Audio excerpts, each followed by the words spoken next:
नमस्कार साथियों। झारखंड एसएससी एक बार फिर से अपनी नियमावली को संशोधित करने जा रही है। इस नियमावली में संशोधन के जो मुख्य प्रावधान है वो क्या होंगे कि अभी जो परीक्षाएं होती है वो एक फेज में परीक्षा होती है, यानी कि एक बार परीक्षा हुआ खत्म।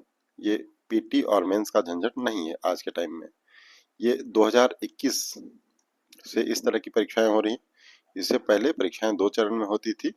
पहले पीटी यानी कि प्रारंभिक परीक्षा, ये पहला चरण होता था। दूसरा चरण होता था वो मेंस होता था, जिसके बेसिस पर यहाँ पर मेरिट तय होता था और ये पीटी जो होता था वो क्वालिफाइंग होता था।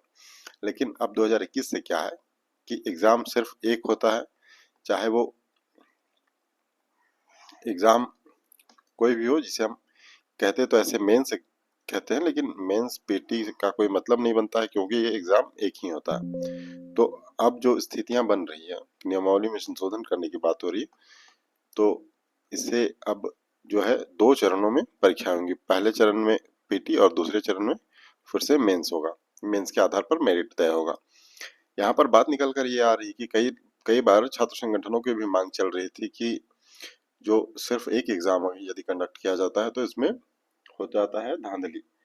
और जबकि मेरे अपने समझ के अनुसार मैं ये कहता हूँ कि एक में अगर धांधली हो सकती है तो दूसरे में भी धांधली तो हो ही सकती है। दो फेज में क्यों? आखिर बदलाव कुछ नहीं किया गया। बदलाव इस तरीके का अगर किया गया होता कि इसे सीबीटी मोड पे करा लिया जाता, या फिर इसके किसी और चीज में परिवर्तन होता, परीक्षा पद्धति में परिवर्तन होता, तो ना परीक्षा पद्धति में परिवर्तन किया जा रहा है, ना ही ये सीबीटी मोड पे चला जा रहा है। तो ये ऑफलाइन मोड पर होगा, ओएमआर बेस्ड होगा।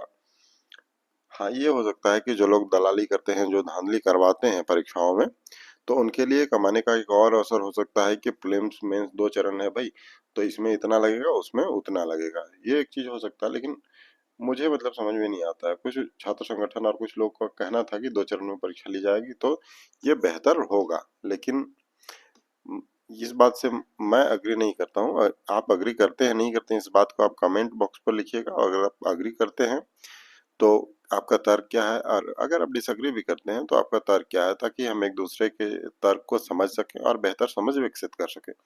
और हाँ, जो लोग लेडी सुपरवाइजर की परीक्षा दिए थे वे अपना जो रिजल्ट है वो चेक कर सकते हैं। हालांकि ये फाइनल रिजल्ट नहीं है, ये जो है अभी डॉक्यूमेंट वेरिफिकेशन यानी कि डेवी के लिए बुलाया गया है। तो ये जितने लोग डेवी के लिए बुलाए गए हैं, इनमें से कुछ लोग हैं जो बाहर हो जाएंगे डेवी के बाद।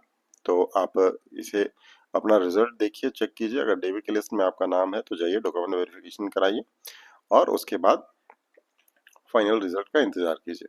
तो आप अपने कमेंट में ये बताइए कि ये जो नियमावली में संशोधन हो रहा है, जो एक चरण से लेके अब दो चरण की बात हो रही है कि दो चरण में परीक्षाएं ली जाएंगी, तो इस पर आपकी क्या राय है?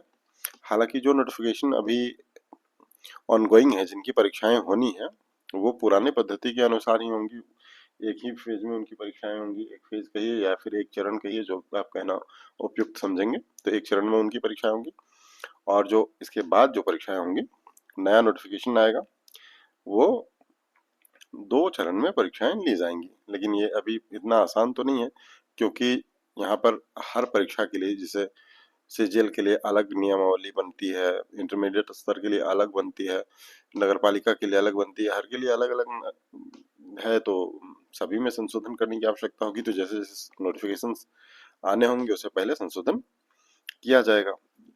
तो आज के लिए इतना ही। आप क्या सोचते हैं इन दो चरण की परीक्षाओं में? क्या आप एक चरण वाली परीक्षा बेहतर थी या फिर दो चरण परीक्षाएं होनी चाहिए? इसे आप कमेंट बॉक्स पर छोड़ें और अपने विचार हमारे से साझा करें। धन्यवाद। आज के लिए इतना ही।